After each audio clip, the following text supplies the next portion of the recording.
नमस्कार मित्रों, मैं राहुल कुमार आपके सामने घटना चक्र पूर्वावलोकन की सीरीज लेकर आया हूं, जिसमें सबसे पहले हम लोग इतिहास पढ़ेंगे। इतिहास में भी मॉडर्न हिस्ट्री से शुरू करेंगे, क्योंकि आप सभी जानते हैं कि मैक्सिमम क्वेश्चंस मॉडर्न हिस्ट्री से ही आते हैं। तो सबसे पहले हम लोग को जहाँ से ज़्यादा क्वेश्चन आते हैं वहीं देखना चाहिए। तो मॉडर्न हिस्ट्री को हम लोग सबसे पहले कवर करेंगे। इसमें मैं, क्योंकि वीडियो बहुत लंबा हो जाएगा, आप सभी जानते हैं कि मॉडर्न हिस्ट्री को एक ही सीरीज में बनाने का मतलब कि काफ़ी लंबा समय लग जाएगा, इसलिए हम लोग टॉपिक वाइज चलेंगे। मॉडर्न हिस्ट्री के यूरोपीय यात्रियों का आगमन, यहाँ से हम लोग जो है टॉपिक को स्टार्ट करेंगे। तो छोटे छोटे वीडियोस में बनाऊंगा, मतलब कि टॉपिक वाइज बनाऊंगा। इसमें कई पार्ट्स में वीडियो रहेंगे और आप लोग को देखने में भी सुविधा रहेगी और मुझे बनाने में भी सुविधा रहेगी। तो चलिए हम लोग शुरू करते हैं अपना वीडियो। ये देखिए, 2022 की पूर्वावलोकन है। सामान्य अध्ययन पूर्वावलोकन भारतीय इतिहास। इसमें हम लोग उत्तर प्रदेश लोक सेवा आयोग द्वारा आयोजित जितने भी एग्जाम्स हुए हैं प्रीवियस ईयर, जितने क्वेश्चंस हैं सबको सॉल्व करेंगे, और कुछ क्वेश्चन यूपीएससी के भी लेंगे, आईएएस के भी लेंगे। ठीक है, ये देखिए नई घटना चक्र में अब अ, हर टॉपिक के नोट्स भी स्टार्टिंग में दे देता है। तो इसे पढ़ने की बहुत ज़्यादा ज़रूरत नहीं है, क्योंकि आप जब क्वेश्चन आंसर सॉल्व करेंगे तो उसमें व्याख्या जब मिलेगी, व्याख्या में ही आपके ये सारे पॉइंट्स कवर हो जाएंगे। और हम लोग पूरी कोशिश करेंगे कि यूपीपीएससी के ही क्वेश्चंस को देखें, कुछ और क्वेश्चंस अच्छे देखेंगे तो हम लोग उसे भी ले लेंगे। ठीक है, चलिए हम लोग शुरू करते हैं। पहला क्वेश्चन दिया है, वास्को डिगामा कालीकट पर किस वर्ष में आया? उत्तर इसका सही है 1498 एडी। ये सीजी पीसेस में आया हुआ था। इसकी व्याख्या देखिए, मध्यकाल में सर्वप्रथम भारत से संबंध स्थापित करने वाले पुर्तगीज थे। प्रथम पुर्तगीज वास्को डिगामा भारत के पश्चिमी तट पर स्थित बंदरगाह कालीकट पर 20 मई 1498 को पहुंचा। उसने यहां पहुंचकर भारत के नए समुद्री मार्ग की खोज की। कालीकट के तत्कालीन शासक जमोरिन ने वास्को डिगामा का स्वागत किया। पुर्तगाली यूरोपीय व्यापारियों ने भारत में कालीकट, गोवा, दमन, दीव एवं हुगली के बंदरगाहों में अपनी व्यापारिक कोठियां स्थापित की। 1505 ईस्वी में फ्रांसिस्को द अल्मीडा भारत में प्रथम पुर्तगाली वायसराय एवं गवर्नर बनकर आया। व्यापारिक हितों के परिप्रेक्ष्य में हिंद महासागर में प्रभुत्व स्थापित करने के लिए अल्मीडा ने ब्लू वाटर पॉलिसी अर्थात नीला जल की नीति का प्रतिपादन किया था। मान लीजिए क्वेश्चन पूछ लेगा, नीला जल योजना किससे संबंधित है? तो द अल्मीडा। अब ये क्वेश्चन देखिए, तीसरा क्वेश्चन है, कई बार आ चुका है। देखिए 1990 में, 93, 2000, 2007, 2004 में आया हुआ है। पूरी एक तरफ से देखिए यूपीपीएससी के द्वारा क्वेश्चंस पूछे गए हैं, मेंस में भी आया हुआ है क्वेश्चन। तो देखिए, मध्यकाल में सर्वप्रथम भारत से व्यापार संबंध स्थापित करने वाले थे। कौन थे? पहले पुर्तगीज थे, पुर्तगाली थे। क्योंकि आप लोग जानते हैं सबसे पहले कौन आया था? पुर्तगाली ही भारत आए थे। इसका क्रम देखिए क्या दिया हुआ है। सबसे पहले पुर्तगीज आए, फिर डच आए, फिर अंग्रेज आए, फिर डेन आए, फिर फ्रांसीसी आए। पुड अडेन फ्रा। ठीक है, पुड अडेफ्रा मतलब पुर्तगीज, डच, अंग्रेज, डेनमार्क की, और फिर लास्ट में फ्रांसीसी आए। ठीक है, चलिए हम लोग चौथे क्वेश्चन पे आते हैं। हमारा चौथा क्वेश्चन है, वास्को डिगामा भारत कब आया था? इसका सही उत्तर आप जान ही रहे हैं, 1498।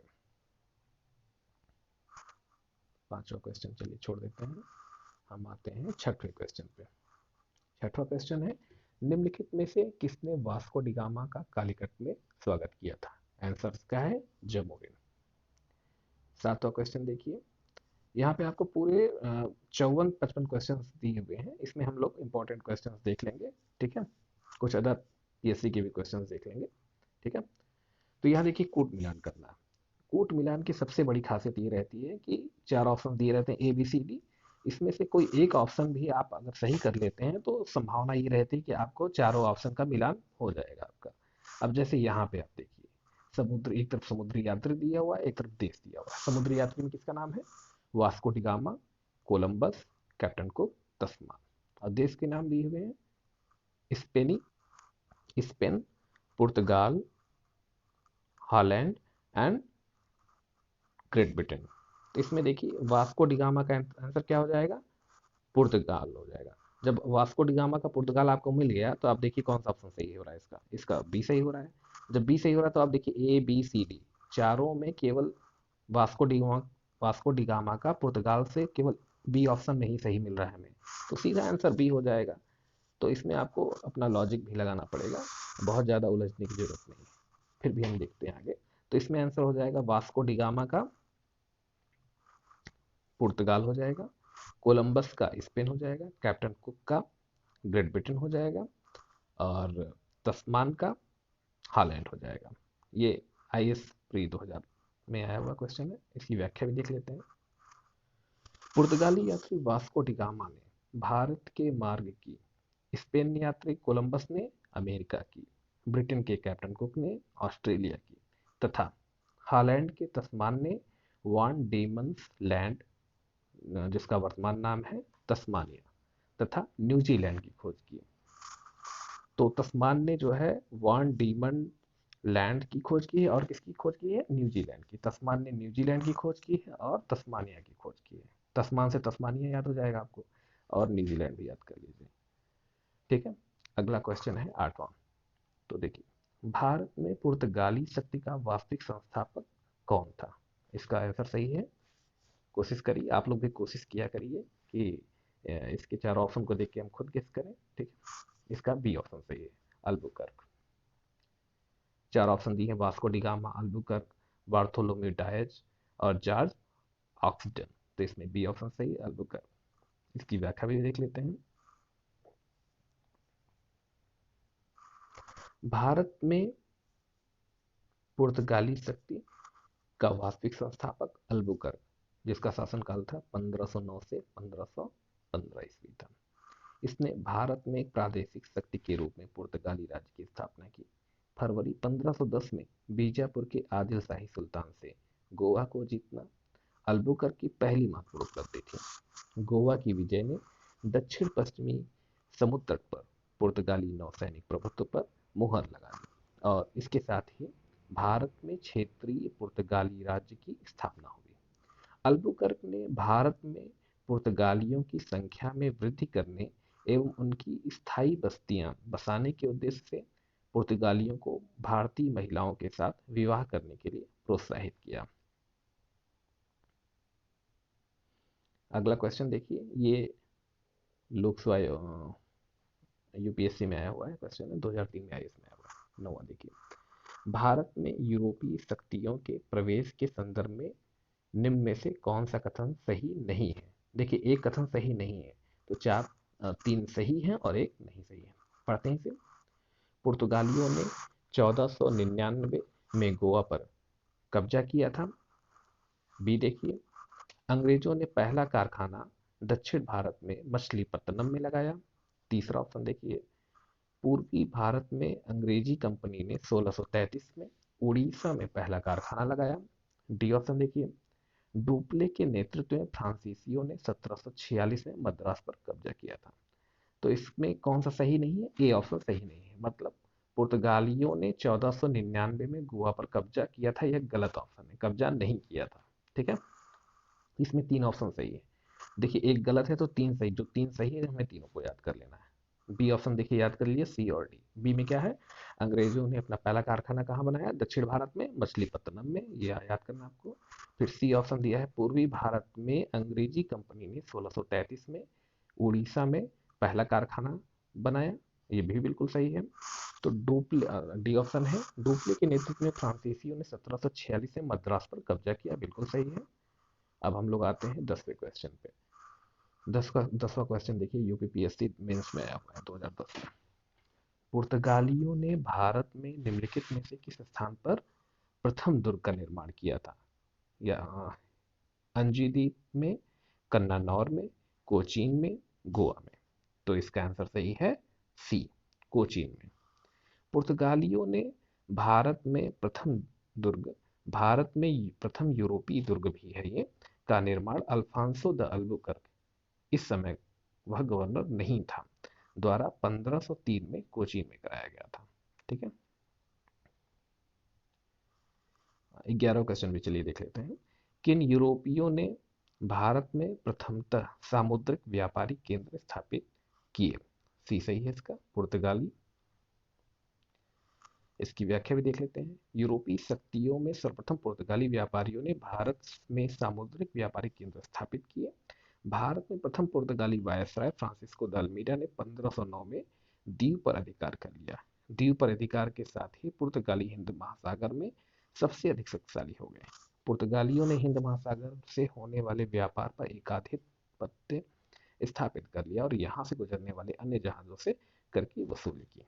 देखिए यहाँ पे घटना चक्र का ये फायदा रहता है कि एक ही क्वेश्चन को कई बार उलट पुलट के दिया गया रहता है और इसकी व्याख्या भी कई तरीके से दी रहती है।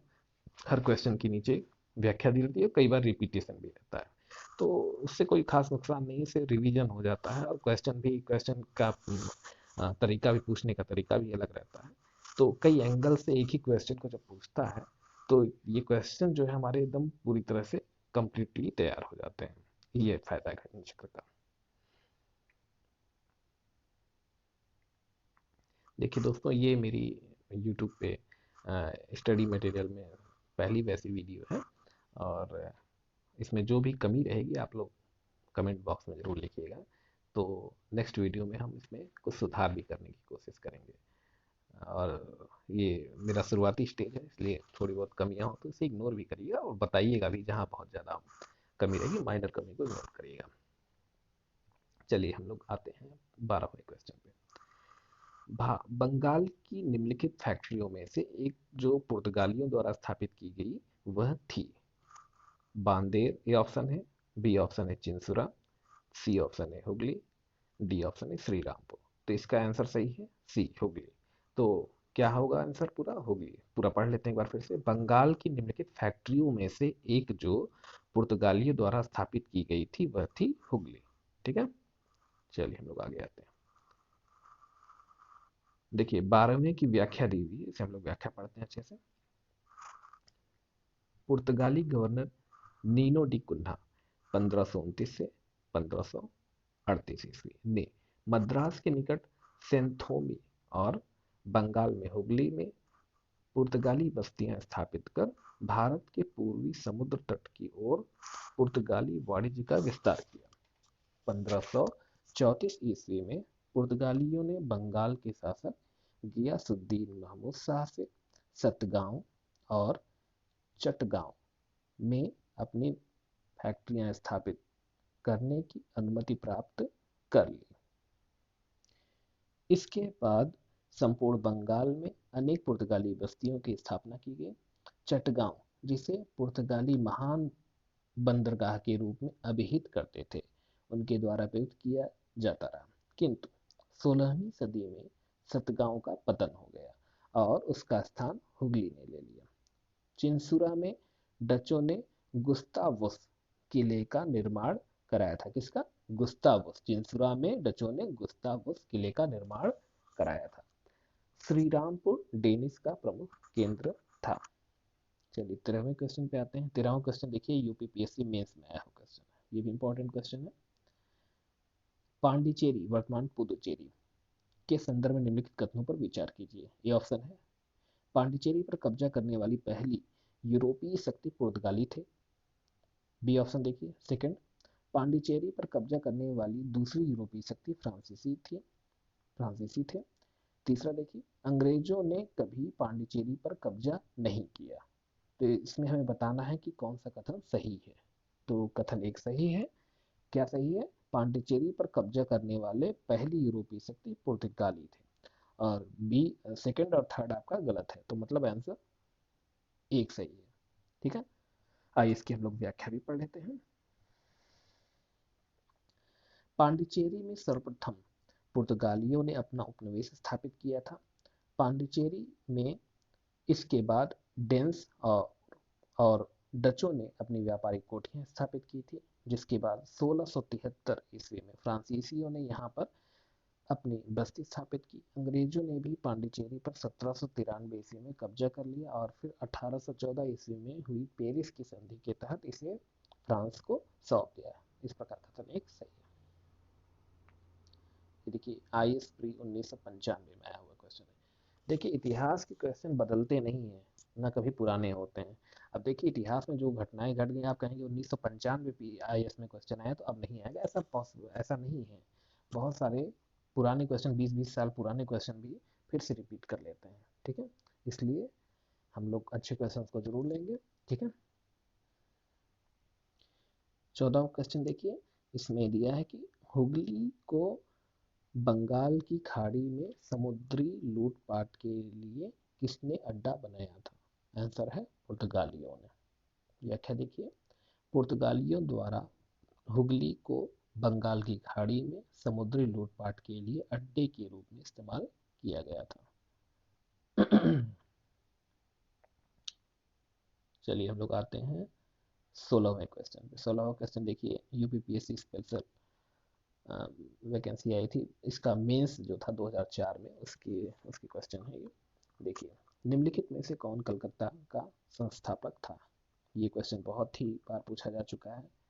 इसका आंसर है जॉब चार्नक। देखिए ऑप्शन में क्या दिया, Charles Eyre, Gerald Aungier, William Norris और बी है जॉब चार्नक। तो आंसर हो जाएगा जॉब चार्नक। आइए इसकी व्याख्या पढ़ लेते हैं।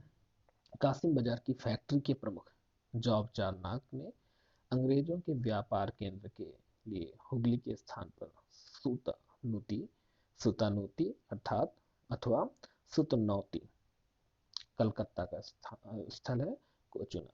उसे ही कलकत्ता का संस्थापक माना जाता है। हालांकि मई 2003 में इसे दिए गए अपने निर्णय में कलकत्ता उच्च न्यायालय की एक खंडपीठ ने जॉब चार्नक को कलकत्ता का संस्थापक न मानते हुए कहा कि कलकत्ता कालिकाता जॉब चार्नक के आगमन से पूर्व अस्तित्व में था तथा इस आधार पर कलकत्ता का स्थापना 24 अगस्त 1690 दिवस फाउंडेशन डे भी नहीं माना जा सकता है।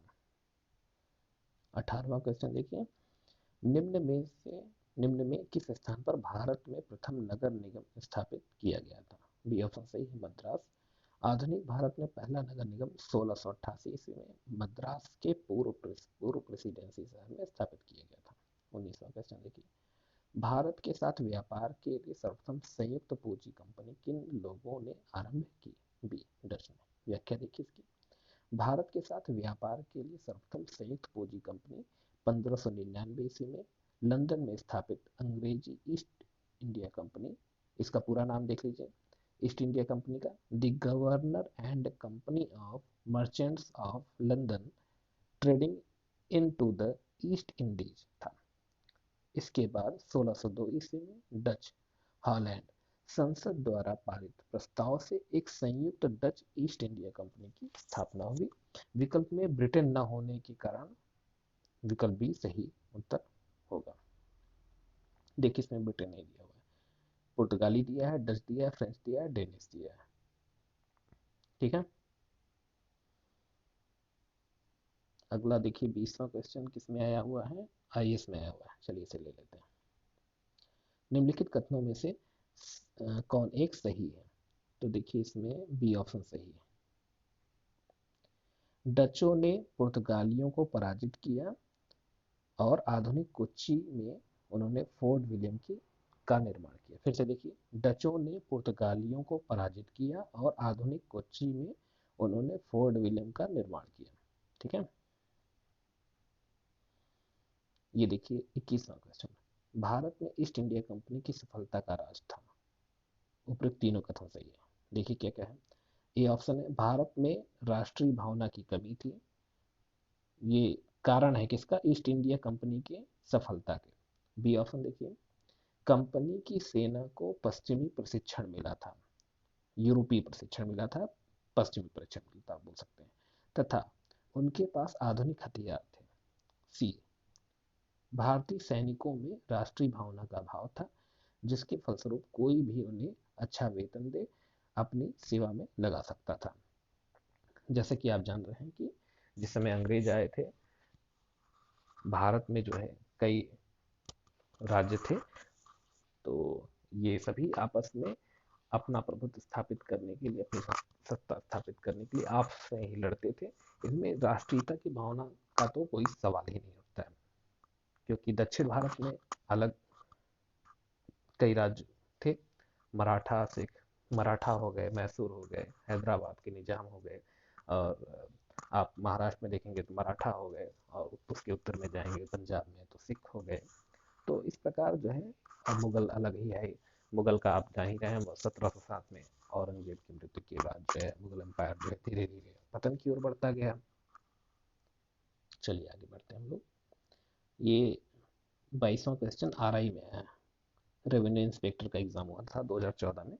इसमें पूछा गया था, निम्नलिखित ब्रिटिश कंपनियों में से किसे भारत में व्यापार करने का पहला अधिकार पत्र प्राप्त हुआ था? इसका आंसर सही है ए, लीवेंट कंपनी। व्याख्या देखिए, लीवेंट कंपनी को 1593 ईस्वी में स्थल मार्ग से भारत में व्यापार करने का अधिकार पत्र प्राप्त हुआ था।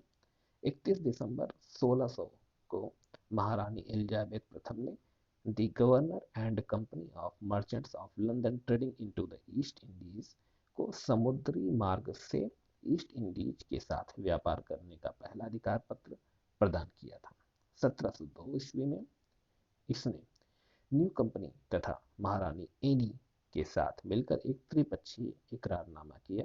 इसके तहत पुरानी कंपनी 7 साल के भीतर खुद को बंद कर देगी तथा 1709 ईस्वी में दोनों कंपनियां मिलकर नए नाम United Company of Merchants of London Trading to the East Indies के रूप में अपने व्यापार को बढ़ाएगी।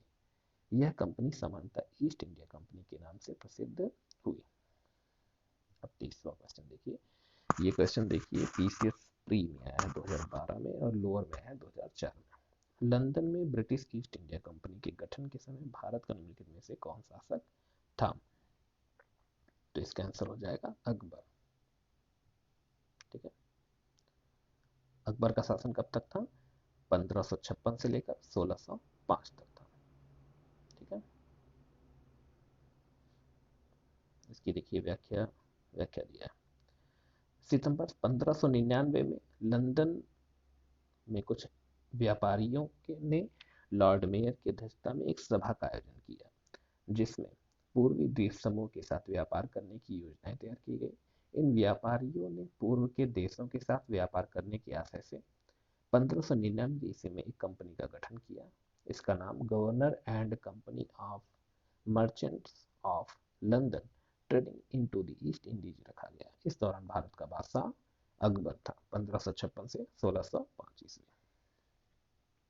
24वां क्वेश्चन देखिए, ये IAS में 2 बार क्वेश्चन आया, देखिए लगातार आया है 2008 और 9 में। किस मुगल सम्राट के काल में इंग्लिश ईस्ट इंडिया कंपनी ने भारत में सर्वप्रथम कारखाना स्थापित किया? बी ऑप्शन सही, जहांगीर। फिर से देखिए, किस मुगल सम्राट के काल में इंग्लिश ईस्ट इंडिया कंपनी ने भारत में सर्वप्रथम कारखाना स्थापित किया? इसका आंसर हो जाएगा जहांगीर। जहांगीर के शासनकाल में ईस्ट इंडिया कंपनी ने सर्वप्रथम 1611 ईस्वी में मसूलीपट्टनम अथवा मछलीपट्टनम में एक अस्थायी कारखाना स्थापित किया। स्थायी नहीं, अस्थायी कारखाना स्थापित किया। कब? 1611 में। 1613 ईस्वी में सूरत में स्थापित कारखाना अंग्रेजों का प्रथम स्थायी कारखाना था।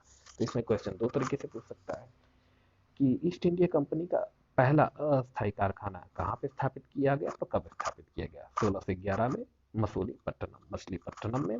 और पूछेगा स्थायी कारखाना तो आप बताएंगे 1613 में सूरत में। ठीक है, प्रथम है ये। चलिए इसे भी पढ़ लेते हैं। 25वां क्वेश्चन, भारत में 1613 ईस्वी में अंग्रेजों ने अपनी पहली फैक्ट्री कहाँ स्थापित की? इसका आंसर हो जाएगा सूरत। ठीक है, व्याख्या देखिए, कैप्टन विलियम हॉकिंस सूरत से मुगल दरबार 1608 ईस्वी में पहुंचा, किंतु सूरत में फैक्ट्री की स्थापना की अनुमति पाने में सफल नहीं हो सका। तो फिर से देखिए, कैप्टन विलियम हॉकिंस सूरत से मुगल दरबार में कब पहुंचा? 1608 ईस्वी में पहुंचा, किंतु सूरत में फैक्ट्री की स्थापना की अनुमति पाने में सफल नहीं हो सका। 1611 ईस्वी में पुर्तगालियों के विरोध के बावजूद कैप्टन मिडलटन सूरत के समीप स्वाली पहुंचा। कहाँ पहुंचा? स्वाली। और मुगल गवर्नर से वहां व्यापार करने की अनुमति पाने में सफल हुआ। ठीक है। कैप्टन थॉमस बेस्ट द्वारा सूरत के बंदरगाह की विजय ने पुर्तगाली एकाधिकार की निरंतरता को भंग किया तथा तदोपरांत अंग्रेजों ने सूरत में 1613 ईस्वी में स्थायी रूप से एक फैक्ट्री स्थापित की। यहाँ से अंग्रेजों ने अपने व्यापार को देश के दूसरे भागों में फैलाया तथा शीघ्र ही अहमदाबाद, बुरहानपुर, अजमेर तथा आगरा में सहयोगी फैक्ट्रियां स्थापित की। ये देखिए, ये भी अच्छा क्वेश्चन है, लेटेस्ट क्वेश्चन है, यूपीएससी का 2021 का क्वेश्चन है। देखिए, 17वीं इंग्लिश ईस्ट इंडिया कंपनी का कारखाने स्थित थे कहाँ पे, बताना है आपको। नीचे दिए गए कोड का प्रयोग कर सही उत्तर का चयन करना है। पहला दिया भरूच, दूसरा है चिकागोल, तीसरा है त्रिचिनोपोली। इसके आंसर से ही केवल एक, मतलब भरूच। फिर से पढ़िए, 17वीं इंग्लिश ईस्ट इंडिया कंपनी का कारखाना था, कहाँ पे था? भरूच में था। ठीक है। इसकी व्याख्या देखिए, 17वीं शताब्दी के पहले चतुर्थांश मतलब 1625 ईस्वी तक ईस्ट इंडिया कंपनी ने सूरत, भरूच, बुरहानपुर, अहमदाबाद और आगरा में अपने कारखाने स्थापित कर लिए थे। ये देखिए 27वां क्वेश्चन, ये आया है 1990 में। फिर देखिए 20 साल बाद आया है। ठीक है, 2010 में, ये जीआईसी में आया है क्वेश्चन 2010 में। ईस्ट इंडिया कंपनी की प्रथम फैक्ट्री स्थापित की गई थी डी, सूरत में। 29वां क्वेश्चन देखिए, निम्नलिखित यूरोपीय व्यापारिक कंपनियों में से किसने सूरत में सर्वप्रथम अपना कारखाना स्थापित किया? अंग्रेजों ने। व्याख्या देखिए, यूरोपीय व्यापारिक कंपनियों में से ब्रिटिश ईस्ट इंडिया कंपनी ने सर्वप्रथम सूरत में फैक्ट्री स्थापित की थी 1613 ईस्वी में। जहांगीर ने अंग्रेजों को सूरत में स्थायी कारखाना स्थापित करने की अनुमति दी थी। सूरत में डचों द्वारा फैक्ट्री 1616 ईस्वी में, जबकि फ्रांसीसियों द्वारा 1668 ईस्वी में स्थापित की गई थी। उल्लेखनीय, ईस्ट इंडिया कंपनी ने सर्वप्रथम 1611 ईस्वी में मसूलीपट्टनम में अपना कारखाना स्थापित किया था, जो कि अस्थायी था। इन्होंने अपना प्रथम स्थायी कारखाना 1613 ईस्वी में सूरत में ही स्थापित किया था। फ्रांसीसियों ने भी अपना प्रथम कारखाना 1668 ईस्वी में सूरत में ही स्थापित किया था। ये तीसरा क्वेश्चन 2006 आईएएस में आया हुआ है। 1613 ईस्वी में अंग्रेजी ईस्ट इंडिया कंपनी को कहाँ एक कारखाना व्यापार स्थल स्थापित करने की अनुमति मिली? सूरत में। देखिए, एक ही क्वेश्चन को कितने तरीके से उलट पलट के पूछा गया है। तो घटना चक्र पढ़ने का ये फायदा रहता है कि आपको सारे प्रश्नों का संग्रह एक जगह मिल जाता है और टॉपिक वाइज मिल जाता है, सबसे बड़ी बात। ठीक है। अब देखिए, 31वां क्वेश्चन, ईस्ट इंडिया कंपनी के प्रारंभिक दौर में वेस्टर्न प्रेसिडेंसी कहाँ थी? सूरत में। 32वां, ब्रिटिश ईस्ट इंडिया कंपनी ने बंबई किससे लिया था? डी, पुर्तगालियों से। पढ़ लीजिए इसे, ब्रिटिश ईस्ट इंडिया कंपनी ने बंबई पुर्तगालियों से लिया था। 1661 ईस्वी में इंग्लैंड के सम्राट चार्ल्स द्वितीय का विवाह पुर्तगाल की राजकुमारी कैथरीन से होने पर चार्ल्स को पुर्तगालियों द्वारा बंबई उपहार स्वरूप प्रदान किया गया था, जिसे उन्होंने 10 पाउंड वार्षिक किराए पर 1668 ईस्वी में ब्रिटिश ईस्ट इंडिया कंपनी को दे दिया। अगला क्वेश्चन देखिए, ROARO 2021 में पूछा हुआ है। निम्नलिखित में से किस वर्ष प्रयागराज उत्तर प्रदेश के किले पर अंग्रेजों का अधिकार स्थापित हुआ? डी ऑप्शन सही है, 1797। अवध के नवाब सादत अली ने 1797 ईस्वी में प्रयागराज इलाहाबाद का किला अंग्रेजों को सौंप दिया था। ईस्ट इंडिया कंपनी के किस अंग्रेज गवर्नर को औरंगजेब द्वारा भारत से निष्कासित किया गया? बी आंसर सही है, सर जॉन चाइल्ड। व्याख्या देख लीजिए, बंबई के अंग्रेज गवर्नर जॉन चाइल्ड ने 1688 ईस्वी में बंबई और पश्चिमी समुद्र तट के मुगल बंदरगाहों का डेरा डाला और मक्का जाने वाले हज यात्रियों को बंदी बनाने का प्रयास किया। फलस्वरूप उसे औरंगजेब ने भारत से निष्कासित करने का आदेश दिया था। मुगल शासक औरंगजेब के सामने उसे विवश होना पड़ा और अंततः उसे माफी मांगनी पड़ी। 35वां क्वेश्चन देखिए कहाँ आया हुआ है, चलिए इसे छोड़ते हैं। इसकी चलिए पढ़ लेते हैं कर्नाटक के बारे में। निम्नलिखित में से प्रथम कर्नाटक युद्ध का कौन सा तात्कालिक कारण था? इसका डी ऑप्शन सही है, अंग्रेजों द्वारा फ्रांसीसी जहाजों का अधिग्रहण। अधिग्रहण व्याख्या देखिए, कर्नाटक का प्रथम युद्ध 1746 से 48 ईस्वी ऑस्ट्रिया के उत्तराधिकार युद्ध जो 1740 ईस्वी में आरंभ हुआ था का विस्तार मात्र था। गृह सरकारों की आज्ञा के विरुद्ध ही दोनों दलों अंग्रेज और फ्रांसीसी में 1746 ईस्वी में युद्ध प्रारंभ हो गया। अंग्रेज कैप्टन बर्नेट के नेतृत्व में अंग्रेजी सेना द्वारा कुछ फ्रांसीसी जहाजों पर अधिकार कर लेना युद्ध का तात्कालिक कारण था। यूपीपीएस से कर्नाटक युद्ध किन किन के मध्य हुआ था? ए अंग्रेज और फ्रांसीसी।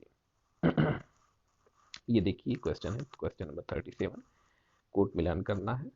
ठीक है, प्रथम कर्नाटक युद्ध, तृतीय कर्नाटक युद्ध, तृतीय कर्नाटक युद्ध, प्रथम मैसूर युद्ध।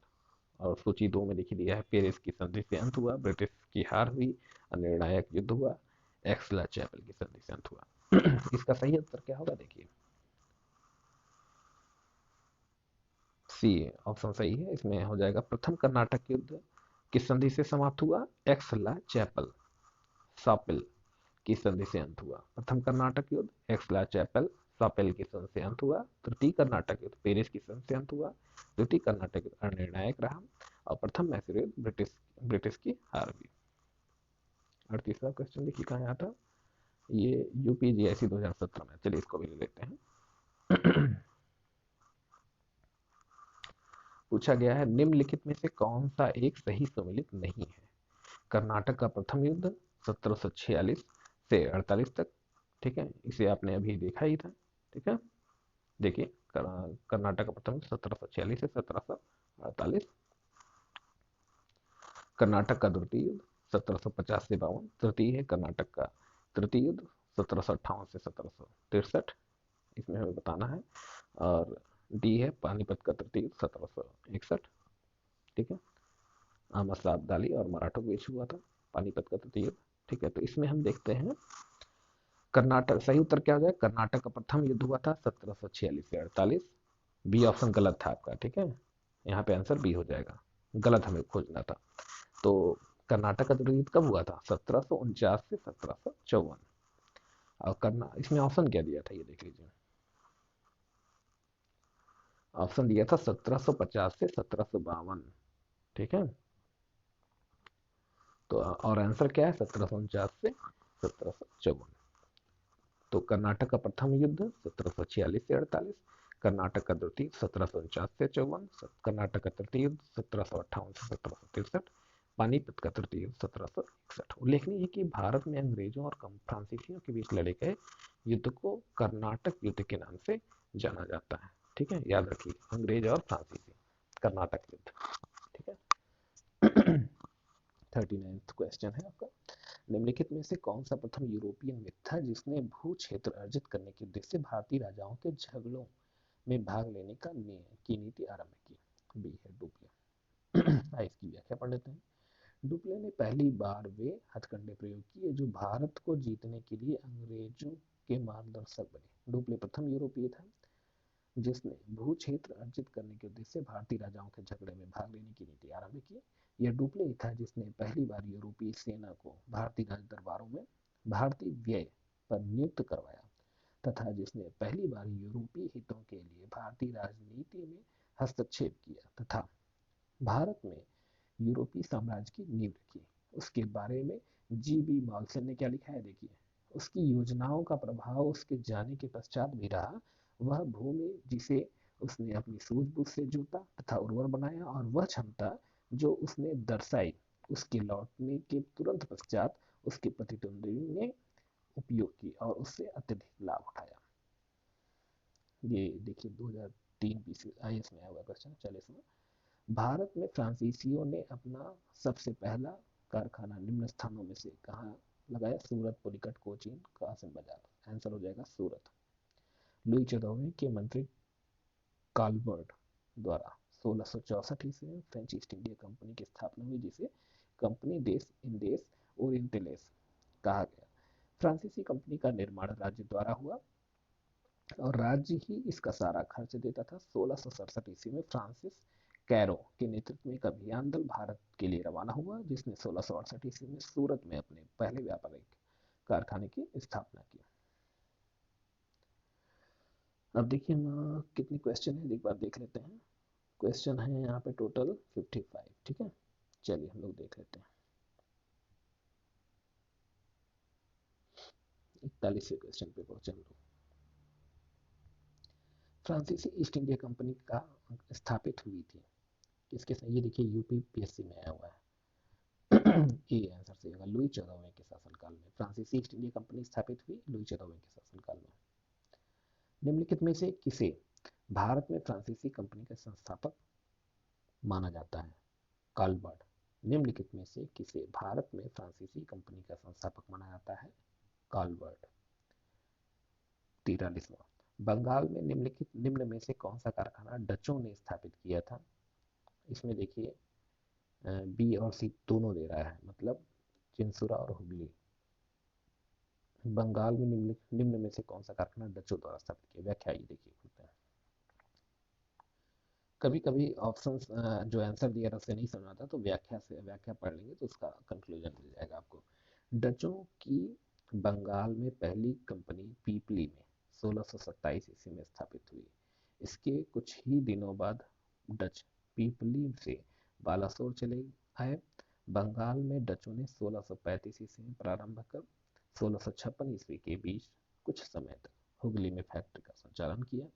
1656 के बाद हुगली के ही एक गांव चिंसुरा में 1653 ईस्वी में स्थापित फैक्ट्री डचों के व्यापार का मुख्य केंद्र बनी। स्पष्ट है कि दिए गए विकल्पों में डचों का कारखाना चिंसुरा हुगली के एक ग्राम के साथ साथ हुगली मुख्यालय में भी था। 17वीं शताब्दी के समाप्त होने तक डच कंपनी कासिम बाजार, पटना, ढाका, मालदा, बालासोर, बारंगोर, जुगदिया, फतवा आदि स्थानों पर स्थापित हो चुकी थी। डच ईस्ट इंडिया कंपनी ने किस वर्ष अपनी फैक्ट्री पटना में स्थापित की? इसका बी आंसर सही, 1632।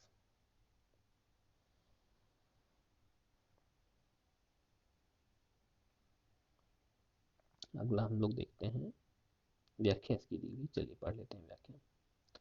बंगाल की समृद्ध व्यापार की तरफ आकर्षित हो डचों ने 1615 और एवं 1629 ईस्वी में असफल प्रयास किए। यद्यपि बंगाल में व्यापार का अवसर उन्हें 1632 में प्राप्त हुआ। 1632 में सर्वप्रथम पटना में डच ईस्ट इंडिया कंपनी का प्रवेश हुआ। यद्यपि पटना में डच फैक्ट्री की स्थापना 1632 ईस्वी के संदर्भ में से संबंधित कोई स्रोत प्रमाणित की कसौटी पर स्पष्ट नहीं है। यद्यपि इतिहासकार ओम प्रकाश ने 1638 ईस्वी में पटना में डच फैक्ट्री की स्थापना संबंधी तथ्य प्रस्तुत किए हैं, जो आर्थिक तंगी के कारण उसी वर्ष बंद हो गए। वर्तमान में डच फैक्ट्री का वह स्थान पटना कॉलेज के नाम से जाना जाता है। 45वां क्वेश्चन, फ्रांसीसी दक्कन में शक्ति आंदोलन स्थापित करने में असफल रहे क्योंकि? बी ऑप्शन सही होगा, अंग्रेजों की फौज शक्तिशाली थी। फ्रांसीस व्याख्या देखिए, फ्रांसीसियों की पराजय का एक मुख्य कारण उनकी उनकी कमजोर नौसेना थी। वॉल्टेयर के अनुसार ऑस्ट्रिया के उत्तराधिकार युद्ध के समय फ्रांस की जलशक्ति का इतना ह्रास हुआ कि सप्तवर्षीय युद्ध के समय उनके पास एक भी जलपोत नहीं था। दूसरी ओर अंग्रेजों के पास एक शक्तिशाली सेना थी। ये क्वेश्चन देखिए 1997 में है। निम्न यूरोपीय शक्तियों ने भारतीय व्यापार में किस समय समय पर प्रवेश किया? बी ऑप्शन सही है। ठीक है, पहले कौन आया देखिए, पुर्तगाली आए, फिर डच आए, फिर अंग्रेज आए, फिर फ्रांसीसी आए। पुड अडेफ्रा, डेनमार्क यहाँ पे नहीं शो है, चलिए कोई बात नहीं। पुर्तगाली, डच, अंग्रेज, फ्रांसीसी। ठीक है, ऑप्शन के अकॉर्डिंग हमें उत्तर देना पड़ेगा। 47वां क्वेश्चन देखिए, यूपी आर ओ में है 2016 में। ये कूट मिलान करना है, सूची 1 सूची 2। तो इसका सही उत्तर देख लीजिए, पांडिचेरी का फ्रेंच हो जाएगा, गोवा का पुर्तगीज हो जाएगा, ट्रांकेबार का डेनिश हो जाएगा, डेन हो जाएगा, सौराष्ट्र का डच हो जाएगा। 48वां क्वेश्चन, ये इसे छोड़ देते हैं। चलिए 50वां क्वेश्चन देखते हैं। निम्नलिखित यूरोपियों में से कौन सा एक स्वतंत्र पूर्व भारत में व्यापार के रूप में सबसे अंत में आए थे? इसका आंसर हो जाएगा सी, पुड अडेफ्रा। ठीक है, याद कर लीजिए। निम्नलिखित यूरोपियों में से कौन सा एक स्वतंत्रता पूर्व भारत में व्यापारी के रूप में सबसे अंत में आए थे? कौन? फ्रांसीसी। 2007 आईएएस में आया हुआ है। अगला इसकी व्याख्या भी देख लीजिए। 16वीं-17वीं शताब्दी में यूरोप के अनेक राष्ट्रों के व्यापारी समय समय पर व्यापार के उद्देश्य से भारत में आए। इन यूरोपियों में सबसे पहले 1498 ईस्वी में पुर्तगाली, 1605 में डच, 1608 में अंग्रेज, 1664 में फ्रांसीसियों का आगमन हुआ। फिर से देखिए, 1498 में पुर्तगाली, 1605 में डच, 1608 में अंग्रेज, 1664 में फ्रांसीसियों का आगमन हुआ। इस प्रकार फ्रांसीसी सबसे अंत में आए। 51वां क्वेश्चन देखिए, 2017 में आया हुआ है पीसीएस। निम्नलिखित में से किन स्थानों पर डचों ने अपने व्यापारिक अड्डे स्थापित किए? सभी कथन सही है। देखिए, नागपट्टनम, चिंसुरा, मछलीपट्टनम, सूरत, भरूच, आगरा, कोची, अहमदाबाद, पटना। ठीक है। भारत में डचों द्वारा स्थापित प्रमुख व्यापारिक केंद्र थे डचों द्वारा नागपट्टनम, चिंसुरा, मछलीपट्टनम, सूरत, भरूच, आगरा, कोचीन, अहमदाबाद और पटना। ये भी देख लेते हैं। मृदा के स्वरूप तथा उपज के गुणों के आधार पर भूमि राजस्व का मूल्यांकन। दूसरा है युद्ध में चलती फिरती तोपों का उपयोग। तीसरा है तंबाकू और लाल मिर्च की खेती। उपयुक्त में से कौन से सासे अंग्रेजों की भारत को देन थी? इसका डी ऑप्शन सही, मतलब कोई भी कथन सही नहीं है। ठीक है। व्याख्या पढ़िए। मृदा के स्वरूप तथा उपज के गुणों के आधार पर भूमि राजस्व का मूल्यांकन अंग्रेजों से पूर्व शेर शाह सूरी एवं अकबर के द्वारा किया जा चुका था। भारत में तंबाकू और लाल मिर्च की खेती पुर्तगालियों की देन थी और चलती फिरती तोपों का प्रचलन मुगल काल में ही था। अकबर के आयुध निर्माण कारखाने में तमाम प्रकार की बड़ी छोटी तोपें तैयार की जाती थी। इस प्रकार इनमें से अंग्रेजों की भारत को देन कोई भी नहीं है। 53वां क्वेश्चन देखिए, किसने ईस्ट इंडिया कंपनी के बारे में यह टिप्पणी की कि कंपनी एक असंगति है, परंतु यह उस व्यवस्था का भाग है जहां सब कुछ ही असंगत है? ये किसने कहा था? TB Macaulay. ठीक है। इसकी व्याख्या पढ़िए। देखिए मित्रों, ये वीडियो अगर आपको अच्छी लगे तो मेरे चैनल को लाइक और सब्सक्राइब जरूर करिएगा, ताकि बेल आइकन भी आप दबा दीजिएगा ताकि आपको अगली नेक्स्ट वीडियो की नोटिफिकेशन भी मिल जाए। ठीक है। और मैं पूरा प्रयास करूंगा कि इसका सेगमेंट कंटिन्यू मैं रखूं, और इसके बाद जो भी टॉपिक आएगा मैं कंटिन्यू छोटे छोटे पार्ट्स में वीडियो बनाऊंगा। ठीक है। चलिए इसकी व्याख्या देखिए। Lord Thomas Babington Macaulay Britain का राजनीतिज्ञ तथा इतिहासकार था। 1834 से 1838 ईस्वी तक यह भारत की सुप्रीम काउंसिल में लॉ मेंबर तथा लॉ कमीशन का प्रधान रहा।